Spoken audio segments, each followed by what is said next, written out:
10h midi, mettez-vous d'accord, Valérie Expert. Nous continuons ce 10h midi avec les débats autour de l'actualité avec Jean-Christophe Gallien. Bonjour, politologue et conseiller en communication. Jérôme Dubu, membre du pôle Idées d'Horizon. Bonjour, Gilles Platret. Bonjour. Ravi de vous accueillir. Gilles Platret, maire de Chalon-sur-Saône. Bah, les autres aussi, mais il se trouve que Gilles Platret n'est pas venu depuis très longtemps. Donc voilà. Et Franck Tapiro, publicitaire, fondateur de Diaspora Défense Force. On va parler du match France-Israël de demain soir. On va revenir sur les nominations dans l'administration Trump hier avec Elon Musk, ministre de l'efficacité. Comme disait Juliette Rioufol, c'est le Marie-Claire Carrère-G du gouvernement Trump. Le ministre. Que ça sera plus efficace. Et il est félicité ce matin par le ministre de la fonction publique français qui le félicite. Si. Non, c'est pas une blague. Une blague. Monsieur Kasparian l'a félicité en lui disant qu'il espérait qu'on pourrait faire et qu'il pourrait travailler ensemble. La revalorisation des retraites, moi j'avoue que j'y comprends rien. Fausse bonne idée, c'est ce qu'en tout cas semblait dire ce matin le Parisien. Bref, beaucoup de sujets avec vous. On commence avec vos coups de cœur et vos coups de gueule. Commençons avec vous, cher Gilles Platret, puisque c'est un coup de cœur pour vous. C'est un coup de cœur, oui, une mission d'enquête et d'information qu'on est en train de monter pour évaluer le degré d'entrisme de la République islamique d'Iran en France. Vous savez que on est de plus en plus conscient de ce que Téhéran a infiltré un certain nombre d'administrations, d'universités aussi. Françaises, bien sûr, même si le phénomène est européen, mais on est en train de l'étudier avec une douzaine d'experts qui ont accepté de participer à ce travail pour essayer de voir le degré justement d'entrisme, les administrations qui peuvent être touchées aussi. Et plus on avance dans notre travail, plus on est inquiet de la situation française. Donc notre but, c'est de croiser des experts qui n'ont jamais travaillé ensemble jusqu'à présent, des géopolitologues, des iranologues, des anciens du renseignement, des grands reporters, notamment Emmanuel Razavi qui a sorti il y a 15 jours une enquête sur l'infiltration de LFI et du PC par Téhéran. Et ça se manifeste comment ? Ça veut dire que l'ambassade d'Iran, par exemple à Paris, est un centre d'influence qui a l'invitation généreuse pour envoyer parfois à des médias, parfois à des milieux culturels, des invitations pour faire partager des éléments de langage.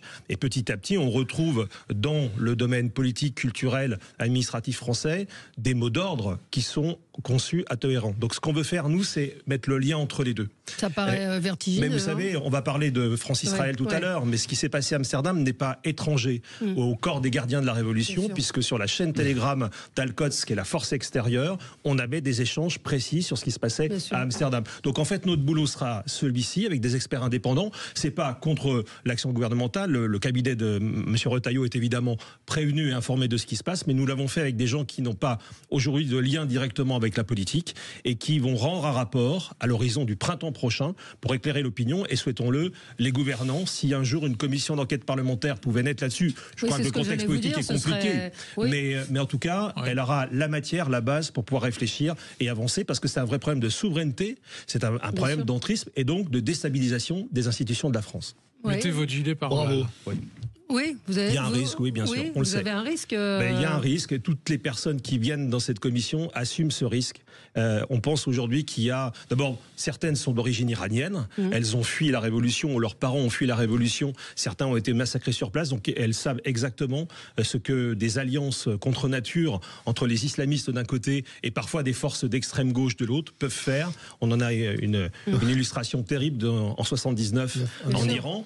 Et donc, on veut vraiment éclairer l'opinion publique. Donc c'est quelque chose de complètement gracieux, c'est vraiment du bénévolat, mais on regroupe des gens qui n'ont encore jamais bossé ensemble et qui vont produire quelque chose. L'Iran plus que le Qatar. Oui, mais vous savez, aujourd'hui, on a concrètement, et plus on avance, plus on s'en rend compte. On a eu des preuves avec certains journalistes, mais en fait, avec certaines les chapelles ne travaillent pas, si vous me permettez l'expression, les chapelles ne travaillent pas séparément. C'est qu'en réalité, l'Iran s'appuie sur des réseaux qui existent déjà. Il n'y a pas, par exemple, de cloison étanche entre l'Iran et les frères musulmans. C'est une erreur. erreur de le croire. Ils travaillent ensemble, ils s'appuient sur des réseaux conjoints. Et aujourd'hui, quelle que soit la tendance de l'islam et de l'islamisme, ils sont en train de pénétrer fortement dans notre pays. C'est tout l'enjeu de la démarche que nous conduisons. Réaction, Franck Tapiro. Malgré tout, je suis totalement d'accord. D'abord, bravo pour votre courage. On se plaint souvent du manque de courage en politique. Voilà un bel exemple. C'est vrai que toutes ces mouvances islamistes, alors que ce soit les frères musulmans, que ce soit même les différences entre sunnites et chiites, disparaissent dès qu'il y a deux ennemis. Un, Israël, bien entendu, et l'autre, c'est prendre l'Occident. Ouais. Donc, à partir de ce moment-là, toutes les querelles du passé disparaissent là-dedans. Voilà pourquoi il faut être extrêmement précautionneux, rentrer dans cet entrisme pour comprendre culturellement que si on commence à séparer les choses, dire ah non mais attendez, ceux-là c'est les sunnites, ils n'ont rien à voir avec les chiites, c'est qu'on n'a rien compris. Donc bravo, parce que non seulement stratégiquement et au niveau de votre vision et de votre compréhension du problème, je pense que c'est très très utile ce que vous allez faire. Non, moi je trouve ça tout à fait courageux et tout à fait intéressant. Moi ce qui m'intéressera c'est de savoir si finalement, si vous arriver à percer un certain nombre de secrets, savoir s'il y a eu, au-delà des aides ponctuelles, idéologiques, etc., s'il y a eu des financements. Oui, de la corruption, très clairement. Ça, c'est très intéressant, s'il y a eu du financement politique. Oui. Je ne sais pas si vous arriverez à le savoir, parce qu'il y a beaucoup de choses qui se passent en liquide, on le sait très bien, donc en liquide, évidemment, ça ne laisse pas de traces. Mais ça serait très intéressant quand même de savoir s'il y a eu des tentatives de corruption et des financements illégaux. La corruption peut être financière, ça vous l'avez rappelé, elle peut aussi être morale, si je puis dire, accepter des instructions venant de l'extérieur pour agiter le pays. Voilà, on est plus aujourd'hui sur cette thème-là, mais l'enquête va peut-être permettre d'étayer d'autres phénomènes qui sont à l'œuvre. Parce que sur l'affaire des journalistes et du Qatar, il y avait visiblement eu le Qatar a été corruption très clairement. Gilles Kepel disait le Qatar crée des prix pour tout il y a quelques années. C'est-à-dire qu'il payait. En fait, vous savez, vous n'êtes pas obligé d'apporter une mallette de billets dans un avion diplomatique qui ne sera pas contrôlé à la douane. Vous pouvez aussi créer des prix, des bourses d'études. Aujourd'hui, vous avez des étudiants qui sont accueillis à Téhéran au nom d'une bourse d'études sur l'Iran et qui sont formés avant d'être renvoyés dans l'Occident. Vous disiez à très juste titre que c'est d'abord Israël et c'est nous après. Oui. D'ailleurs, il y a une expression des djihadistes du Proche-Orient qui disent « West is next ». C'est-à-dire, voilà, en gros, on éradique, on détruit Israël et après, on aura les coups des franches pour pouvoir s'attaquer à l'Occident et ça a déjà commencé chez nous. Comme Hitler voulait le faire, d'ailleurs, on oublie. Hein. On va marquer une pause et on se retrouve dans un instant avec vous sur Sud Radio. Sud Radio. Sud Radio. Parlons vrai. Parlons vrai. Sud Radio. Parlons vrai. Sud Radio, le 10h midi, mettez-vous d'accord, Valérie Expert. Et nous sommes aujourd'hui avec Jean-Christophe Gallien, politologue et conseiller en communication, Jérôme Dubu, membre du pôle Idées d'Horizon, Gilles Platret, maire de Chalon-sur-Saône et Franck Tapiro, publicitaire et fondateur de Diaspora Défense Force. On va revenir sur ce match France-Israël. Hier, on l'a évoqué ici même, la France insoumise demandait son interdiction. Il n'en est pas question, a répondu Bruno Retailleau. Elon Musk dans l'administration Trump avec comme ministère, le ministère de l'efficacité, et il a reçu les félicitations du ministre français de la fonction publique. Les agriculteurs qui annoncent la mobilisation dès lundi et la revalorisation des retraites, on en a parlé hier et on en reparlera aujourd'hui. Peut-être vous vouliez réagir, Jean-Christophe Gallien, à ce qu'évoquait il y a un instant Gilles Platret, à savoir cette mission d'enquête que vous avez lancée, Gilles Platret, pour évaluer l'entrisme en France de la République islamique d'Iran.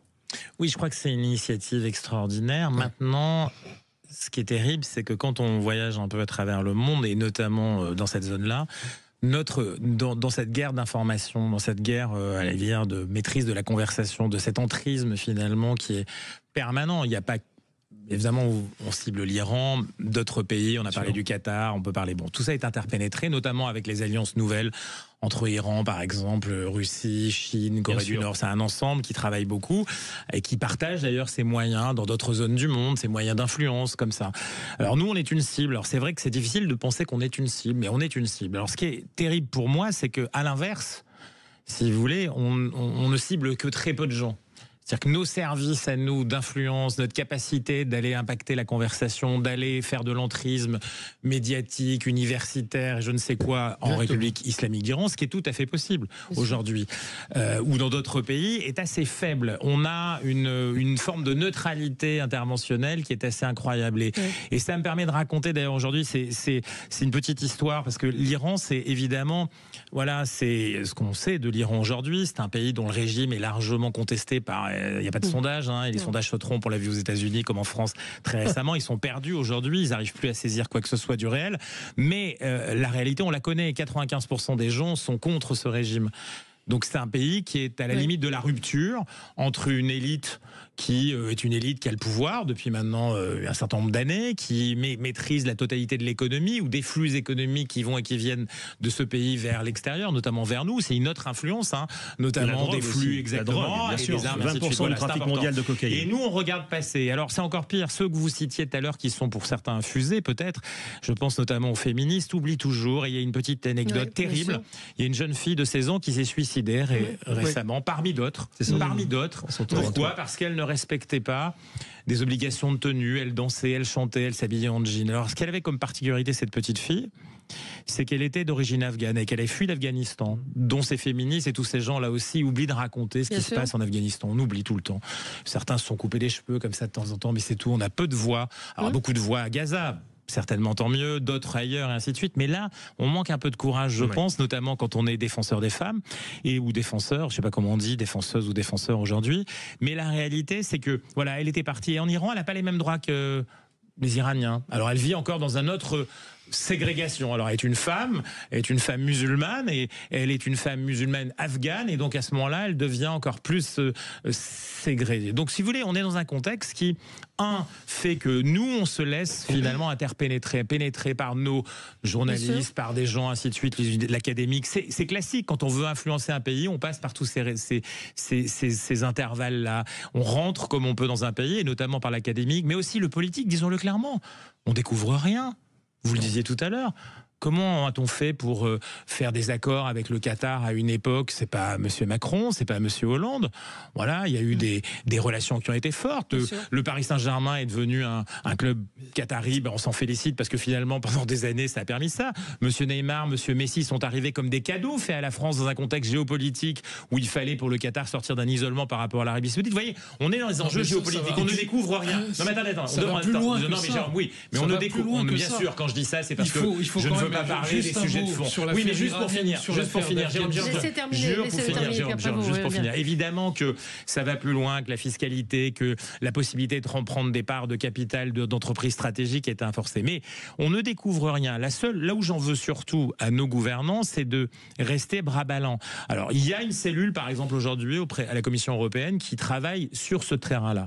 C'est une nouveauté depuis maintenant la guerre en Ukraine et notamment par rapport au travail propagandiste de la Russie. Mais elle s'oriente sur la Russie, un peu sur la Chine, mais très peu sur les pays Turquie, qui est très puissante, notamment en Afrique, l'Iran, qui est très puissant aussi. Et nous, on a laissé en friche totalement notre capacité d'intervenir sur la maîtrise, non pas de la conversation seulement, mais de l'influence et ainsi de suite. Non, mais c'est nous qui nous sommes tirés une balle dans le pied, c'est personne qui va reprocher aux autres de faire. Ça va beaucoup plus loin que ça, l'affaire de l'Iran. Attendez, je me souviens, moi, je m'éveillais aux affaires politiques en 79, quand l'Occident a lâché le Shah. Ça a commencé comme ça. Je me souviens. Vous savez qui a créé les frères musulmans? Vous savez qui a créé la révolution? Qui a soutenu? C'est l'Occident qui l'a soutenu. C'est personne d'autre. Je peux terminer 30 secondes. Non, mais il faut quand même le raconter. Non, parce que là, il y a eu un tunnel, donc sortons du tunnel. Parfois, il faut une démonstration. Oui, d'accord, mais la démonstration, elle est un peu longue. Mais il suffit de regarder la position de l'Occident qui, malheureusement, n'a pas changé depuis 79. Je me souviens de l'arrivée du Shah, qui a été refusé aux États-Unis, qui a été refusé en France alors qu'on avait accepté d'accueillir l'ayatollah Khomeini, à Neauphle-le-Château, il faut quand même se souvenir, qui a été finalement, pour ces derniers jours, accueilli par l'Égypte. Ce type était cancéreux. Il était en fin de vie. L'Occident a refusé, alors qu'il avait servi l'Occident pendant des années, a refusé de l'accueillir. Et on a fait la même erreur avec l'Afghanistan. Oui. Enfin, aujourd'hui, que les talibans avaient changé. Enfin, soyons sérieux. Je voulais juste revenir sur l'entrisme du Qatar. Là, aujourd'hui, on est sur l'histoire, on a commis des erreurs. Sauf qu'aujourd'hui, on pourrait agir. Oui, je voudrais revenir sur juste petit clin d'œil je finis juste là-dessus sur l'histoire. Rappelons que celui qui parlait à l'oreille de Carter, c'était qui ? C'est Joe Biden. Oui, mais peut-être. Non, mais ça explique beaucoup de choses aujourd'hui. C'est l'Occident dans sa globalité. Moi, je parle de l'entrisme dont vous avez parlé tout à l'heure. Moi, c'est le Qatar qui est, vous savez, mon sujet numéro 1 depuis de nombreuses années. Parce qu'avant de boycotter le PSG, dont je suis, encore une fois, abonné, j'ai de bonnes raisons. Pourquoi ? Parce qu'il y a une différence entre aider et acheter. Bien sûr. Et quand un pays aide, et on a plein de pays qui nous aident depuis des années, on est dans une altérité d'ailleurs. Tout le monde s'aide, à la fois des échanges, ça peut être des échanges bien entendu commerciaux, diplomatiques et autres. Mais il y a une différence entre accepter une aide et se faire acheter. Et quand on autorise le Qatar, par exemple, à acheter tout Paris, l'immobilier avec 0 impôt, quand on les autorise à rentrer dans des entreprises stratégiques pour la France, alors qu'on parle de problèmes de souveraineté industrielle, de souveraineté française sur tous les niveaux, et qu'on laisse les Qataris non seulement acheter les entreprises et notre dette. Je suis désolé, mais on ne peut pas dire qu'on va sortir le Qatar et au moins les mettre au même niveau que les autres et continuer à dire vive le Qatar, vive la France. On s'est fait acheter. Donc derrière qu'on découvre, et j'espère qu'on le découvrira, je vous dis j'espère, qu'on découvre que derrière ce qu'on achète, on achète des cerveaux, on achète des mots, on achète des prises de parole, on achète des intentions qui jouent contre notre pays. Ouais. Et donc ce jour-là, on verra à quel point, finalement, on a collaboré avec un ennemi pensant qu'il était notre ami. Donc pour moi, le Qatar n'est pas un ami. On a faim de croire qu'il était notre ami. Exactement. C'est encore pire, c'est encore plus hypocrite. Et à un moment, il va falloir qu'on remette. J'espère que votre mission arrivera à prouver que. Mais est-ce que vous arriverez à terme on arrivera à terme. De toute façon, on s'est donné un but et en mars, on sortira de toute façon un rapport qui sera public. Je le dis parce que je pense que ce ne sera pas le premier rapport qui est fait sur le sujet. Alors, dans ce format-ci, sans doute le premier. Mais d'autres rapports ont été faits qui n'ont pas influencer ou réorienter la politique française. C'est ça l'enjeu aujourd'hui. Moi, je reviens quand même sur un mot que j'ai prononcé tout à l'heure, et d'ailleurs vous le dites à votre façon, c'est aussi un problème de souveraineté, c'est-à-dire en gros la considération qu'on a de l'indépendance d'un État, le sien, vis-à-vis du reste du monde. Après, il y a des enjeux de fascination vis-à-vis de l'islamisme qui ont joué beaucoup, effectivement, dans les années 70. On se rappelle les éditos enflammés de Sartre, défendant Khomeini, etc. Mais indépendamment de ça, aujourd'hui, on est sur un problème de souveraineté. Or, si la pratique de la République islamique d'Iran va à sa fin, alors le pays sera déstabilisé. Vous avez vu ce qui s'est passé à Sciences Po avec l'occupation du hall. Vous avez vu ce qui se passe dans les facultés. On a renvoyé un agent iranien de la force Al-Quds, donc les services extérieurs des gardiens de la Révolution, qui était tranquillement dans ma région, à Dijon, et à la fin du printemps dernier, là, pour le coup, bravo au ministre de l'Intérieur de l'époque, il a été arrêté, il était avec sa famille ici depuis 18 mois pour deux choses. Il faisait de la surveillance des familles qui sont iraniennes, qui sont en France opposées au régime actuel, et il faisait de l'entrisme universitaire, c'est-à-dire qu'il était payé pour infiltrer et créer de l'agitation sur fond évidemment du conflit au Proche-Orient. Donc l'enjeu il est là, c'est un enjeu de souveraineté et simplement de tranquillité institutionnelle, parce que le but de tout ça, c'est de déstabiliser la République, c'est de pousser ceux qui veulent la déstabiliser, suivez mon regard, et donc de créer une agitation qui serait profitable à certains. Un tout petit mot sur le Qatar encore, parce qu'on oublie, récemment il y a des gens qui me disent mais quand même tu critiques le Qatar, mais t'as vu ce qu'ils font pour la libération des otages? Ça s'appelle le coup des barons. Le coup du baron, vous savez, chez les escrocs, c'est quoi? Ils vous volent votre montre, et il y a un gars qui vous appelle le lendemain en disant je sais comment la retrouver, faut me payer la moitié du prix. Non seulement ils financent le Hamas et d'autres mouvements terroristes, non seulement ils les hébergent dans des palaces à Doha, donc c'est logique qu'ils soient en première ligne pour négocier ce qu'ils ont créé. C'est eux qui ont financé le kidnapping des Israéliens. Donc, encore une fois, on est dans un monde mythomane aujourd'hui. On regarde en se bouchant les yeux en disant... C'est même pas de la mythomanie, c'est de la lâcheté. De la lâcheté. Je l'ai rappelé tout à l'heure, c'est de la lâcheté. Et du déni absolu. C'est du déni absolu. On va marquer une pause, on se retrouve dans un instant, puis on va avancer dans nos débats. Tout de suite. Sud Radio. Parlons vrai. Parlons vrai. Sud Radio. Parlons vrai. Sud Radio. Parlons vrai. Sud Radio, le 10h midi, mettez-vous d'accord, Valérie Expert. on est ensemble avec vous sur Sud Radio jusqu'à midi. Je regardais sur Twitter Elon Musk qui commence à communiquer énormément sur sa nomination. On va en reparler dans un instant avec vous, Elon Musk. Je vous appelle Jean-Christophe Gallien. Mais juste pour poursuivre peut-être Jérôme avec vous, vous aviez un coup de gueule qui concerne Sébastien Delogu. On s'est dit ce matin, ce sera pas la dernière fois. On s'est dit ce matin avec Juliette Truffel qu'on en avait ras-le-bol de parler de LFI, du cobu, de ces phrases qui sont faites pour être communiquées, qui sont des coups. Mais allez-y, vous avez raison. Non, mais je rapidement, parce que c'est pas la première fois, c'est pas la dernière fois. Delogu, on le connaît, il est élu de Marseille. Élu au premier tour avec 60% des voix dans les quartiers nord de Marseille, ce qui est quand même significatif de l'évolution de cette ville. Qui aurait dit il y a 10 ans qu'un membre de LFI, visiblement antisémite, aurait été élu au premier tour, même dans un quartier nord de Marseille? Personne. Donc c'est dire aussi l'évolution de la ville, parce qu'il n'est que l'élu et que la manifestation de la transformation de cette ville, qui n'est pas la seule d'ailleurs. Bon, il est la manifestation d'un électorat. Alors il se comporte très mal, il s'est encore comporté très mal. On se souvient de l'affaire du drapeau palestinien, où il a été suspendu et sa rémunération a été suspendue pendant 15 jours.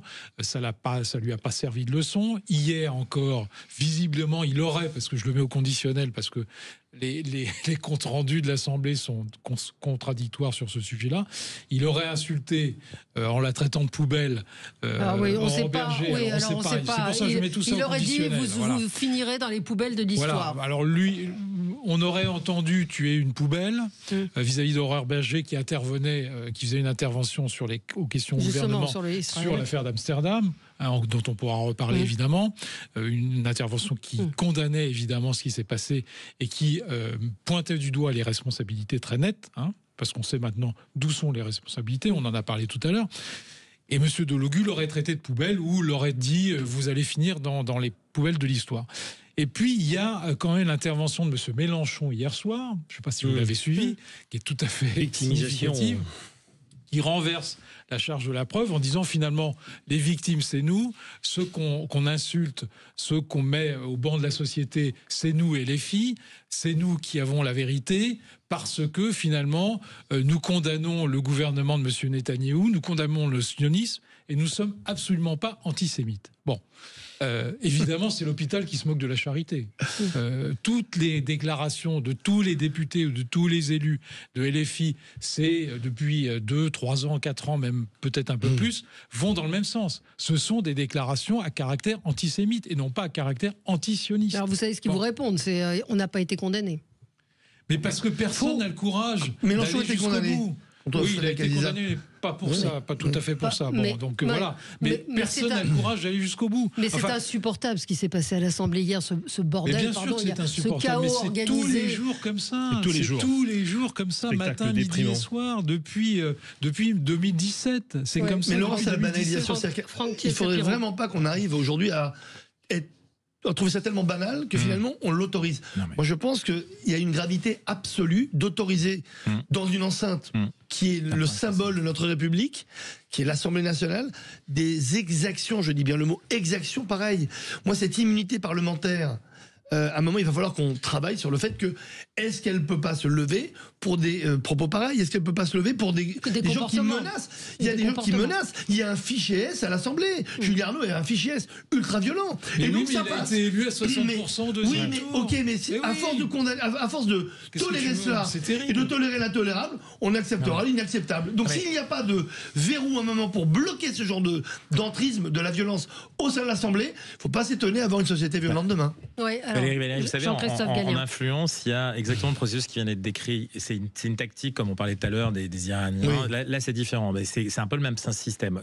Ce qui est inacceptable au départ, ce qui est indicible, vous commencez à le mettre sur un marché de la conversation. Il est satellisé au départ, et puis un jour, à force d'être porté, il commence à rentrer dans le débat public. Une fois qu'il est rentré dans le débat public, il reste toujours, alors on peut l'appeler comme ça, mais c'est vrai que c'est exactement. C'est le principe. Et la réalité, c'est qu'ensuite, voilà, vous l'amenez avec vous. Alors, ça, c'est le premier point. Donc, ce qui est en train de se passer, ça veut dire que si s'il n'y a pas de réaction, encore une fois, en face, et c'est un acte aujourd'hui, dans cet espace public, dans le débat politique, il faut qu'il y ait effectivement des interventions et des contre-interventions. Si on regarde et qu'on laisse faire, effectivement, à ce moment-là, on va perdre. On va perdre dans ce contexte-là. Retailleau a réagi quand même très vivement. Oui, mais ça, c'est un premier point. Deuxième point, LFI n'est pas celui qui fabrique l'antisémitisme en France.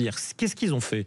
Ils travaillent, c'est des gens qui, justement, pourquoi ils sont encore plus dangereux encore? C'est le deuxième point, c'est parce qu'ils travaillent beaucoup en développement politique. C'est un des rares partis politiques, peut-être avec le RN maintenant, et parce qu'ils ne le faisaient pas jusqu'à présent, qui travaille à ce moteur de conversion, pas de puissance, de conversion entre ce qui se passe sur le terrain, la réalité de ce qu'ils entendent, de ce qu'ils écoutent dans leurs électorats. Pourquoi il est élu à 60% au deuxième tour et d'autres au premier tour? Parce que ils voient bien que cet antisémitisme, cette conversation antisémite, cette haine d'Israël et des Juifs existe dans l'électorat français, en tout cas dans certaines géographies, qui sont leur terrain de chasse. Et donc à partir du moment, eux, ils travaillent à ce moteur de conversion. C'est ce qu'ils font en termes de développement politique, ce que ne font pas les autres aujourd'hui. Ils vont au contact, ils prennent les idées et ils les verbalisent, les institutionnalisent, les amènent dans le débat public, et du coup la boucle est bouclée. Et donc ils renforcent encore davantage la possibilité pour les uns et les autres de le faire. C'est pas Mélenchon qui dit à deux garçons d'aller violer une petite fille de 12 ans parce qu'elle est juive, c'est pas vrai. Et c'est ce qu'ils entendent dans leur famille, c'est ce qu'ils voient. Et lui, Mélenchon, il est un capteur de ça. Il faut le service après-vente. Exactement. Il les cautionne. Il montre que ça, finalement, les victimes sont des coupables, que finalement, c'est un acte de résistance, que les terroristes sont des résistants. Donc en fait, il crée un récit totalement différent pour donner aux gens une autorisation de haïr les juifs, puisque on doit détester le sionisme. Et comme le sionisme est soutenu par les juifs, donc on peut détester les juifs. L'équation, elle est parfaite. Et malheureusement, elle fonctionne électoralement. Ouais. Parce que la plupart de ces salopards, moi je ne les appelle pas autrement et j'assume, ont été élus au premier tour, il faut le reconnaître. Donc ça veut dire quoi? Est-ce qu'ils sont le reflet d'une réalité ou est-ce qu'ils sont le moteur accélérant? Les deux à la fois. Exactement. Et ce moteur totalement vicieux, il faut mettre fin à ce moteur-là. Les carburants vont dans les deux sens. Par la justice. On ne sait pas aujourd'hui se défendre. La démocratie ne sait pas se défendre contre ses ennemis. Mais c'est quoi? C'est de la lâcheté? C'est quoi? C'est beaucoup de déni de lâcheté.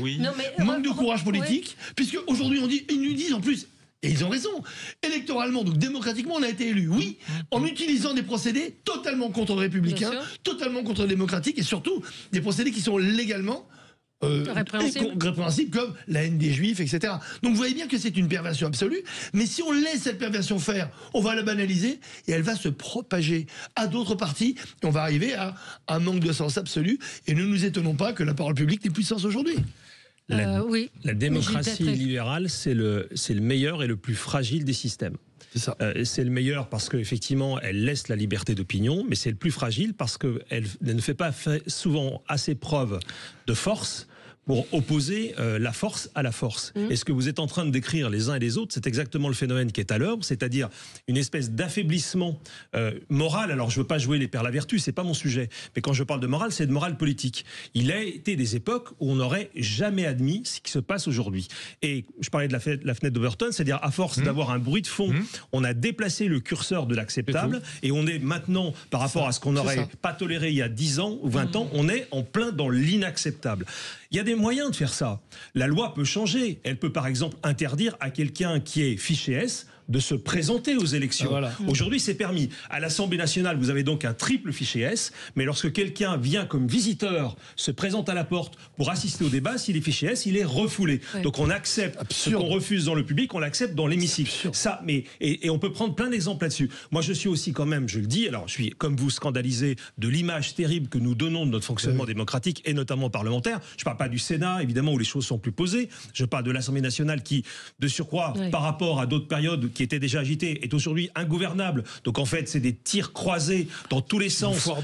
Mais c'est de pire en pire. Et ils finiront, je pense, comme en Italie ou comme dans des pays de l'Extrême-Orient, de se taper dessus. Enfin, c'est à deux doigts. Mais ce que je regrette quand même, c'est que je ne trouve pas, alors notamment dans les séances, la présidente n'est pas là en ce moment, mais les vice-présidents ne sont pas assez solides dans l'acceptation, la non-acceptation de ce qui dérive. Et il faut suspendre à un moment dans les séances, renvoyer tout le monde dans les colonnes pour que le calme revienne. Et ça, aujourd'hui, ça ne se fait pas à l'Assemblée. C'est donc un encouragement perturbateur. Alors, je vais faire juste un tout petit pas de côté. Vous me parlez de l'Assemblée, du bordel. Hier soir, je suis tombée sur ce documentaire sur France 2 qui s'appelle 1914 et soudain la guerre, où on voit des scènes à l'Assemblée nationale et surtout, ça raconte cette guerre de 14. C'est un documentaire remarquable. Notre ami Arnaud Benedetti nous l'avait recommandé et c'est vraiment c'est recolorisé en plus. Donc vous voyez comment cette guerre de 14 a pris par surprise les Français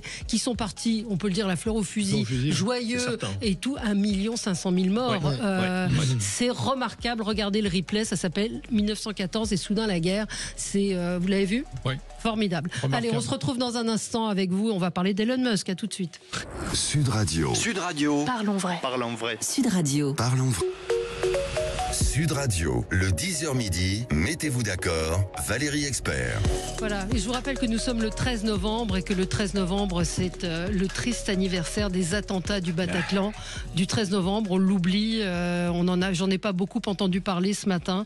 C'était le 13 novembre 2015, presque 10 ans. Ça fait 9 ans, effectivement. Il y a des cérémonies qui seront organisées aujourd'hui et on pense évidemment à toutes ces victimes. Excusez-moi, il faudrait qu'on pense aussi que les ennemis au Bataclan sont les mêmes ennemis aujourd'hui et en Israël et de l'Occident partout dans le monde. Faut, justement parce qu'on a dit tout à l'heure, si on croit qu'il y a des pensées différentes et des chemins différents, non. C'est la terreur de l'Occident, c'est la même chose. Ça commence en Israël qui est aux avant-postes, le canari de la bande ou le système d'alarme, mais le but c'est quoi ? Israël, c'est 0,2% de la planète. L'Occident, c'est beaucoup plus vaste que cela. Donc ce sont les mêmes aujourd'hui. À la fois au Hamas, j'ai pas dit les Gazaouis, le Hamas, le Hezbollah, les gardiens de la Révolution, ce sont les mêmes. Il ne faut pas oublier justement aujourd'hui, rappelons-nous que si on veut éviter un nouveau Bataclan qui sera peut-être encore plus sanglant, arrêtons de mettre des murs en disant « Ah non, c'était pas la même chose ». Ce sont les mêmes ennemis de la France, de l'Occident et de nos valeurs. Alors on va quand même commémorer au mois de janvier, dans quelques semaines, les 10 ans de Charlie. Et moi, il faut se poser une question à cette occasion-là. Qu'est-ce qu'on a fait en 10 ans pour que ces phénomènes soient éradiqués? Moi, je suis très sceptique sur la réponse politique qui a été apportée. Moi, je suis très sceptique. Il y a le procès de... Je pense qu'on n'a pas encore pris la mesure du danger qui s'est considérablement accru, non pas par l'action terroriste, encore que, attention à ce que l'Iran peut faire dans une situation de faiblesse sur l'Occident pour continuer à exister. C'est un vrai souci aujourd'hui, parce que faible militairement sur le terrain, c'est le développement du terrorisme ailleurs pour continuer la guerre asymétrique. Mais qu'est-ce qu'on a fait concrètement pour stopper la montée de l'islamisme depuis 10 ans, depuis Charlie? Hélas, la réponse est peu flatteuse pour nous gouvernements. Nous vivons en ce moment le procès pour l'assassinat de Samuel Paty. Donc la réponse d'évaluation à ce que tu viens de dire, c'est qu'on n'a pas fait grand-chose. Alors moi je modère un petit peu ça, parce qu'au niveau international, il y a quand même eu une coalition qu'on a mis sous l'égide des États-Unis qui a éradiqué Daesh. Il faut le reconnaître. Daesh avait des possessions, devenait un véritable État. Ça n'était plus une division terroriste, c'était un État. Un État qui avait conquis des territoires. Eh bien, cet État, il a aujourd'hui disparu. Pourquoi ? Pourquoi ? Parce qu'on a été capable, les gouvernements occidentaux ont été capables de mener une opération très forte contre Daesh, qui a duré un an, qui a fait des dizaines de milliers de morts, dont on ne parle pas du tout, civil. On ne parle pas de ça ici. Dont on ne parle pas du tout. Non, mais conventionnellement parlant, oui, tu as raison. C'est quand même. Mais je parle sur le terrain français. On a été capable. Donc, ça prouve qu'on a quand même encore une certaine lucidité, une certaine volonté, quand on le veut, au niveau international, d'éradiquer cette pieuvre. L'entrisme en France des frères musulmans partout. Je ne parle pas de la France, je parle du niveau international. Oui, au niveau international, mais au niveau national, l'entrisme en France dans les services publics, l'entrisme en France dans les écoles, dans les universités françaises, dans les grandes écoles. Je ne vais pas parler de ça. Oui, mais c'est ça. Oui, mais Charlie Hebdo, c'est ça. Pour dire que depuis ce jour-là, malheureusement, on n'a fait que on va dire, se dégrader par rapport à cette lutte. Au lieu de continuer la lutte sur notre sol, on l'a laissé finalement. Alors qu'on a été capable au niveau international d'éradiquer Daesh. L'ennemi est intérieur aujourd'hui. C'est ce qu'il faut mettre dans la tête de tout le monde. L'ennemi est intérieur. Il faut faire attention. Effectivement, on a vaincu l'État de l'État islamique, si vous voulez. On a vaincu ça. Mais on n'a pas vécu l'État islamique. En réalité, aujourd'hui, il est distribué avec d'autres ambitions quasi identique, de créer un État, de créer un califat, notamment dans certaines parties du Sahel, où il est très puissant, refinancé par les mêmes financements, exploitant les mêmes difficultés, c'est-à-dire des populations en grande difficulté. Tous les jours aujourd'hui, au Sahel, on en parle très peu, ce sont des dizaines et des dizaines et des centaines de morts, torturés, violés, assassinés en permanence. C'est-à-dire que je vous assure que on parle de pays qui sont le Burkina, le Niger, en partie au Mali. Voilà, ces pays-là vivent des vies. Le Tchad moins, mais si vous voulez, qui vivent des vies. Alors le Soudan, c'est une autre affaire, mais c'est une guerre civile. Mais là, je parle de l'État islamique, d'Al-Qaïda et de toutes leurs excroissances, si vous voulez, qui vivent aujourd'hui en grande liberté. Alors ils vivent aussi avec les trafics, parce que là aussi, c'est des couloirs, de l'argent, évidemment des armes, des personnes et ainsi de suite, de la drogue, évidemment. Tout ça est entremêlé et il ne faut pas croire qu'on a gagné cette bataille-là. Elle s'est déplacée. Et elle s'est déplacée là-bas. Elle se déplace ici aujourd'hui parce que, oui, pour les mêmes raisons, la communication direct qu'on peut faire avec des populations dans notre pays comme dans d'autres pays aujourd'hui, mobilise, recrute et active parfois des gens qui sont capables de passer à l'acte. C'est pour ça que je disais tout à l'heure, oui, Paty, c'est la démonstration qu'une partie du travail a été fait, mais qu'on est toujours sous la menace, et une menace différente. C'est pas c'est pas le Bataclan aujourd'hui, c'est la possibilité d'agir sur le terrain de manière individuelle, de manière comme ça. Très compliqué. Allez, on avance. Effectivement, un auditeur me dit, rappelez quand même que Daesh, c'est le produit de la guerre en Irak, Al-Qaïda, c'est le produit de la guerre en Libye, et qu'on a une responsabilité certaine dans la déstabilisation de tous ces régimes. Un coup de cœur pour oui, vous. un coup de cœur qui est pas fréquent quand on entend un petit peu ce qui se dit aujourd'hui, au ministre de l'Intérieur et au préfet, Bruno Retailleau et Laurent Nunez. Il faut le dire, pourquoi ? Parce qu'ils n'ont pas reculé, et ils n'ont pas renoncé à faire jouer le match France-Israël au Stade de France demain. Ça pourrait paraître dingue parce qu'on est en France, au Stade de France, l'équipe de France joue contre Israël. Bon, la Ligue des Nations, on ne va pas revenir là-dessus parce que c'est une autre polémique, même si je trouve ça naze, mais il y a un match important. Et on a commencé à regarder ce qui s'est passé en Belgique, où le renoncement est total parce que la Belgique est tombée.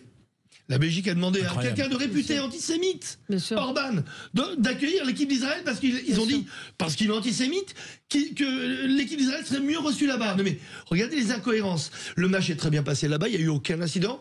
On a vu ce qui s'est passé au Parc des Princes, avec cette bâche immonde, financée encore une fois par le Qatar. Elle vaut à peu près entre 120 et 180 000 euros. Combien ? Entre 120 000 et 180 000 euros. Regardez les centaines de mètres carrés assemblés. Et on n'a pas de nouvelles. Et on n'a pas de nouvelles. Qui viennent me dire que c'est pas vrai, qui m'attaque même. Assemblés, donc on a livré les laits, c'est des laits qui ont été assemblés au Parc des Princes ou à l'intérieur des locaux, parce que tous les clubs de supporters sont dans l'enceinte du parc depuis toujours, ou peut-être même sur la pelouse ou dans les tribunes pour l'essayer, cette tribu, ce tifo. Vous allez me dire que ce tifo, c'est un troupeau d'éléphants. Donc si on voit un troupeau d'éléphants sur la pelouse du parc, on va dire, oh bon, on sait pas comment ils sont rentrés. C'est pas un petit sticker ou c'est pas un petit badge, c'est un tifo géant. Et encore une fois, le message qui était dessus, totalement explicite. Il n'y a que Karim Zeribi qui, malheureusement, à Sud Radio, j'aurais aimé être en face de lui. On vous organisera un débat. Il n'y avait rien d'antisémite dans cette... Non mais écoutez, à part, c'est ridicule ce qu'il a pu dire. Tout est en signe, les traces de sang. Ce porte-parole du Hamas, Free Palestine, avec le I remplacé par la carte d'Israël remplacée par un kéfier. Qu'est-ce qu'il lui faut à Karim Zeribi? Qu'est-ce qu'il leur faut aux indignes? Qu'est-ce qu'il leur faut à ces gens-là pour s'aveugler à ce point? C'est un appel à l'intifada, un appel au pogrom, c'est certes. Et le lendemain, qu'est-ce qui s'est passé, ou quelques jours après, à Amsterdam, on a fait croire que c'était des rixes entre supporters. Alors oui, bien, regardez les images filmées, exactement comme le Hamas a fait le 7 octobre. Et surtout, les gangs ont filmé eux-mêmes. Il n'y avait pas un seul maillot, ni de l'Ajax, ni du Maccabi dans toutes les exactions. C'était que des gens qui étaient partis du stade, rentrés vers leur hôtel. C'était prévu à l'avance, etc. Et puis ce que le Télégraphe a démontré hier, qui n'a pas été très repris non plus en France, à savoir qu'il y avait eu des messages la veille du match en disant on va aller tuer, on va aller exterminer les Juifs. Voilà pourquoi il faut... Et mon coup de cœur va aujourd'hui à Bruno Retailleau et Laurent Nunez, parce que eux, ils ont dit la violence, ce terrorisme de la pensée d'abord, ne passera pas chez nous. L'État est debout. Non seulement on va organiser ça, pas au Parc des Princes, pas ailleurs, dans un truc plus facile à gérer. Non, on est en France, on est au Stade de France. On dira, mais c'est à Saint-Denis, c'est dangereux. Saint-Denis, c'est la France. Et on va le montrer demain soir. Saint-Denis, c'est la France. Il n'y a pas de droit particulier. Ces fameux territoires perdus de la République doivent être reconquis. Et par qui ? Par la France, par les citoyens français. Demain, voilà pourquoi nous avons organisé demain soir. Oui, vous avez organisé on s'est adapté à la menace. Donc comme il y a une menace, on n'est pas fou non plus. On a pris des bus sécurisés, merci, par la police, par le SPCJ, qui est un service de sécurité de la communauté, pour emmener non seulement des supporters français, franco-israéliens et israéliens, des gens qui avaient peur d'y aller. On leur a dit on ne peut pas avoir peur, puisque la peur, c'est exactement ce que cherche le terroriste. Oui. En même temps, il y a un service de sécurité hors norme, 4000 policiers, gendarmes et mais CRS. la peur est dans le transport, vous savez très bien, même s'il y a beaucoup de sécurité dans le transport demain soir, dans Paris, parce qu'on ne veut pas que l'exemple d'Amsterdam se réitère. Donc, on leur dit aux gens, la seule façon de lutter contre la terreur, contre ce terrorisme, c'est d'y aller en masse demain au Stade de France. Si vous n'y allez pas quelque part, vous leur donnez raison. Le terrorisme, vous savez, quand il fait un attentat, je parle en tant que communicant, c'est une action de com pour les terroristes. Vous savez, après le 11 septembre, il n'y en a pas eu beaucoup des comme ça. Et le 11 septembre, sur plein de plateaux, j'ai dit, vous savez, ils vont pas arrêter de recruter parce que le 11 septembre, ça les rend fiers. Eh bien, montrons que nous, on est fiers d'être supporters. Non pas des sous-porters comme au PSG, des vrais supporters. On va soutenir la France, ceux qui veulent soutenir Israël, qu'ils y aillent, ou les deux équipes. Et nous, on y va avec les deux drapeaux pour montrer qu'on doit être les supporters de la paix. Sinon, eh bien, on leur donnera raison. Et ça, c'est pas possible, ce serait une défaite. Oui, tout à fait. Moi, je pense qu'il faut rappeler la Belgique. C'est essentiel de rappeler la Belgique, c'est-à-dire que la défaite est possible. La défaite d'un État de droit, d'État souverain, qui n'est pas... En plus, vous savez, on parle de Bruxelles. Bruxelles, c'est pas simplement la capitale de la Belgique, c'est la capitale de l'Union européenne. Exactement. Et il y aurait dû avoir quelque chose qui se soit passé autour de ça. C'est-à-dire que pour le coup, c'est une défaite. Alors évidemment, c'est le sol belge, c'est la souveraineté totalement belge. L'Union européenne ne peut pas intervenir, et encore heureux, à la Commission ou au Conseil pour dire aux Belges, vous devez organiser le match. Mais malgré tout là-dedans, il y avait un symbole qui était plus large. Et je crois que moi, je m'associe totalement à ce coup de cœur. Et qui est de dire finalement il faut pas réduire la jauge, il faut y aller, il faut montrer que c'est possible, c'est du sport si vous voulez, et je crois que ce sport, c'est comme certains athlètes qui ne veulent pas jouer contre d'autres athlètes. Bon, c'est toujours compliqué. Des décisions individuelles, on peut les comprendre parfois. Là, en l'occurrence, c'est un État souverain qui dit oui ou non, on organise ou on n'organise pas. Et c'est important. Et le président de la République a dit qu'il y serait. Je pense qu'on critique assez souvent Emmanuel Macron pour dire en l'occurrence même que c'est important. C'est important d'y être. Ouais, mais enfin bon, moi je pense à surtout Emmanuel Macron. Les autres, bon, on en a parlé tout à l'heure. Ils ont fait d'autres choses avec d'autres pays. Moi, j'aime. En tout cas, lui est au pouvoir aujourd'hui et c'est important qu'il y soit. Et il faut que ça soit une fête de la paix, en effet, une fête de la possibilité de tenir ce type d'événement en France. Vous vous rendez compte qu'on s'est posé la question? C'est ça qui m'inquiète. C'est ça qui m'inquiète. Bien sûr. Et même députés ont demandé un point sur ce qui a été dit concernant la Belgique. Moi, j'étais cet été à Amsterdam. Bon, j'étais surpris. Je passais dans la rue, je visitais, etc. Je voyais des drapeaux palestiniens à toutes les fenêtres. À toutes les fenêtres. Je me suis dit, ça va mal finir. Donc on a parlé de la Belgique qui a capitulé avec Molenbeek, etc., avec des foyers islamistes qu'on a laissé prospérer. Surtout en Wallonie. Avec la confirmation et avec le soutien de nombreux élus, de tous bords, socialistes entre autres, mais de tous bords. Il faut le dire. Alors socialistes d'abord, mais Amsterdam et les Pays-Bas qui ont une puissance économique du fait du Brexit considérable, puisque beaucoup d'entreprises sont venues s'installer à Amsterdam, ont installé leurs sièges sociaux, est en train de prendre la même voie, la même direction. Et ce qui s'est passé n'est pas très étonnant. Jérôme, rappelons-nous qui gouverne les Pays-Bas aujourd'hui. Il y a quand même une alliance après une victoire à la proportionnelle légère d'un parti dit d'extrême droite. Geert Wilders n'est pas au gouvernement, mais 5 de ses membres sont au gouvernement. Donc ça prouve bien aussi que c'est pas si facile, vous voyez. C'est qu'on n'a pas de baguette magique. En l'occurrence, le gouvernement est quand même très mobilisé sur ces questions-là là-bas, voire très dur, mais la réalité sociale et du terrain, c'est exactement celle que vous décriviez. C'est une situation très dégradée. Allez, on va partir aux États-Unis dans un instant avec Elon Musk qui arrive dans l'administration Trump. À tout de suite. Sud Radio, votre attention est notre plus belle récompense. Bonjour Liliane. Bonjour, je vous remercie pour vos invités si intéressants et puis les discussions qui en découlent. Sud Radio, parlons vrai.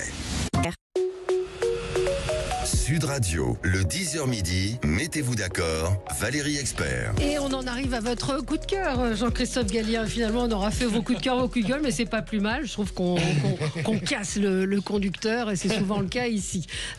Jean-Christophe. C'est une histoire savoureuse, et effectivement, hors antenne, il y avait un vrai débat sur la durabilité de cette histoire savoureuse. C'est l'arrivée au pouvoir, évidemment, de Donald Trump. Et comment? Avec une victoire totale il y a quelques jours. Et puis, dans ses valises, mais quelque part aussi comme propulseur. Elon Musk, qui est le patron d'X, qui est le patron de beaucoup d'entreprises qui sont jusqu'à Tesla, mais parmi deux d'entre elles notamment, qui s'intéressent à l'espace. Et ce qui est en gros l'agenda de Musk, qui lui est quelqu'un qui a une ambition, c'est une marque mondiale, Musk, hein, comme Donald Trump, c'est un peu ce qu'on disait tout à l'heure, c'est-à-dire que c'est l'alliance aujourd'hui des deux seules marques mondiales de ce niveau-là, individuel, j'entends. Même Mark Zuckerberg, même Monsieur Bezos, si vous voulez, ils sont derrière des marques eux-mêmes, alors que Elon Musk, il a réussi, comme Donald Trump, et c'était vraiment l'ambition de Donald Trump depuis le début, de devenir une marque mondiale politique, géopolitique quasiment. Et Elon Musk, il est technologique, il est business, mais on sent bien une envie quelque part là aussi de se frotter à la politique et à la géopolitique. Donc ce qui m'intéresse là-dedans, c'est pas que effectivement il va s'intéresser à l'amélioration du rendement du fonctionnement de l'administration américaine. Il faut rappeler quand même qu'il y a eu un précédent à cela sous Clinton. Bill Clinton, pas Hillary, Bill Clinton avait à l'époque créé une organisation totale pour réformer, refonder, dégraisser le mammouth, comme ça a été appelé en France il y a très longtemps par Monsieur Allègre, à la même époque quasiment, un peu avant.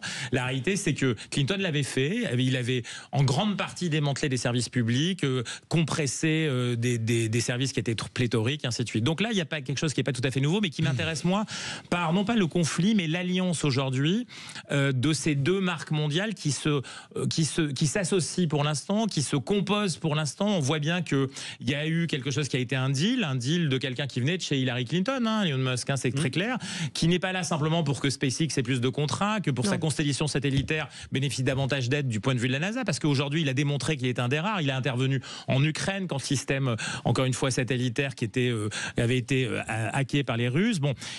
C'est intéressant de voir ce que ça va devenir, mais ça démontre bien aujourd'hui que la dynamique, si vous voulez, le mouvement, il est de l'autre côté de l'Atlantique. Et ce point-là est intéressant. C'est-à-dire que ces deux marques mondiales, elles sont pas là par hasard. Elles sont là parce que c'est le marché américain, parce que c'est le premier marché du monde, que c'est aujourd'hui encore la première puissance du monde. Ça fait davantage rêver, ou ça oppose davantage que ce qui se passe en Chine. On s'en fout de M. Xi Jinping, même s'il est très puissant et qu'il veut conquérir Taïwan, et ainsi de suite, que quelque part il se passe. On s'en fout peut-être aussi de M. Poutine, parce que c'est une autre marque mondiale, mais d'une autre nature, militaire, presque guerrière, si vous voulez, aujourd'hui. Les deux autres, là-bas, ils fabriquent un combo qui est assez intéressant. Je ne sais pas combien de temps ça va durer, mais aujourd'hui, pour moi, dans la gouvernance mondiale, mais très au-delà, si vous voulez, dans la culture populaire, dans quelque chose qui dépasse finalement ce qui est à l'œuvre, c'est un ensemble qui, encore une fois, montre la créativité de ce pays, au-delà de ses difficultés, au-delà de ses violences. On a prévu la guerre civile. Regardez ce qui se passe aujourd'hui. Regardez ce qui se passe aujourd'hui. Et pendant des mois, ici, dans ce pays et ailleurs en Europe, on avait la guerre civile, le pays au bord du chaos, il y a, voilà, même les auteurs américains racontaient. On est dans un monde qui n'a pas compris ce qui était à l'œuvre. Ce qui est à l'œuvre, oui, c'est peut-être quelque chose qui touche autour du conservatisme, mais pas seulement, c'est plus complexe. Le projet 2025 de Trump, il est mélangé, il est flou, suffisamment flou pour qu'ils puissent faire ce qu'ils veulent derrière. Tenter un deal avec Poutine, par exemple, et si ça marche pas, et ben faire l'inverse d'ailleurs dans la foulée. Vous voyez, c'est des gens qui sont très agiles et dans un autre contexte, dans un autre mouvement. Et ce qui m'intéresse, moi, c'est de savoir comment nous, ici en Europe et en tant qu'Européens, en tant que Français, on va réagir, non pas simplement à aller taper à la porte, donnez-nous un peu d'argent, aidez-nous, faites-nous des contrats, ou dire comme Monsieur Kasbarian, on est très content, mais comment on va, nous aussi, prendre en main ce flux créatif, cette vibration qui est à l'œuvre là-bas, et qui aujourd'hui nous impose, nous, de trouver notre propre chemin, sans les personnalités qu'ils ont là-bas, mais avec d'autres qualités. C'est un point important, parce que sinon, pour le coup, on va être très largué. Non, ce qui est intéressant, c'est de mettre un chef d'entreprise à la simplification. Non, mais à la simplification administrative. Oui, est-ce que vous imaginez la même chose en France? Oui, non, mais je vous dirais que c'est même, encore une fois, Valérie, c'est un sujet, mais le sujet, c'était vraiment les alliances des deux. Ça a déjà été tenté en France, mais ça n'a pas été un succès. Monsieur Francis Maire a été ministre de l'économie. Il venait de l'entreprise. C'était un grand chef d'entreprise. Ça a été un très mauvais ministre de l'économie. Thierry Breton était ministre de l'économie et finances plus récemment. Voilà. Il est devenu un grand commissaire européen. Il était un grand ministre. Mais vous allez voir que les Avignettes, ça marchera. Ce ne sont pas les succès, effectivement, des Elon Musk. C'est pas tout à fait la même chose. Moi, je suis moins optimiste, beaucoup moins optimiste que la j'ai pas dit que j'étais optimiste. J'ai dit que t'as l'air très enthousiaste. Non, dans l'idée que c'est un vrai mouvement, quelque chose d'important. D'abord parce que je suis pas sûr que les deux caractères vont tenir très longtemps. Mais ça, bon, après on peut. Deuxièmement, parce que il faut quand même relativiser cette victoire de Donald Trump, même si elle n'avait pas été prévue. Pour deux raisons. D'abord parce que c'est pas la victoire du siècle. Des deux siècles. Non, Clinton en 92. Les 7 swing states. Obama avait fait bien mieux. Deuxièmement, les swing states ont été gagnés par 200 à 300 000 voix. Mais c'est pas faux. D'écart quand même rien avec la sociologie américaine. Et troisièmement, Simplement, je rappelle que Ronald Reagan en 1984, alors certains n'ont pas de mémoire évidemment, mais moi j'ai de la mémoire. Ronald Reagan en 1984, républicain, pour sa réélection, avait remporté 48 États sur 50. Mais c'est pas une réélection, c'est pas une réélection, puisqu'il y a eu une pause. Si, il a déjà été... Non, mais Jérôme, s'il te plaît, l'attaque en mémoire, alors pour le coup, pour l'avoir vécu... Les démocrates ont gardé, contrairement à... Pas tous en même temps. Je suis pas du tout pro-Kamala Harris. Mais les démocrates ont gardé tous leurs États qui bénéficiaient. Ils ont perdu les swing states. Il faut regarder pourquoi la victoire. Elle n'est pas électorale. Non, Jérôme, attends, on va aller sérieusement. Il faut parler sérieusement à nos auditeurs. C'est-à-dire que pourquoi la victoire est totale? Elle n'est pas totale électoralement. Elle a été une victoire présidentielle, oui. Elle a une victoire parlementaire, oui. Elle a surtout été une victoire au sein du parti politique qu'il détient totalement, idéologiquement, en termes d'investiture, en termes de financement. Donc c'est majeur aux États-Unis. Excuse-moi, mais quand on connaît le système américain, non, le système américain c'est aussi important. Ensuite, la Cour suprême. Ensuite, les territoires. Il y a plus de gouverneurs aujourd'hui qu'il y en avait du moment où tu parlais. Ensuite, derrière les médias. Dernier point. La victoire médiatique est totale, puisqu'avec Musk notamment, c'est le point de basculement. Le hors média classique, si vous voulez, a pris le dessus sur les médias classiques, et c'est cette fois-ci. Et ça, c'est très important. Alors, de médias. Vous êtes de médias. Dans 2 ans, au midterm. Mais bien sûr. Mais c'est la rotation potentielle des Américains. C'est pour ça que c'est une démocratie. Si on revient sur le boulot que Musk se donne ou que Trump est en train de lui donner. Moi, je suis très intéressé. Alors, je n'ai jamais été fasciné par les États-Unis. Enfin, je les regarde évidemment avec un œil très acéré parce que c'est notre monde.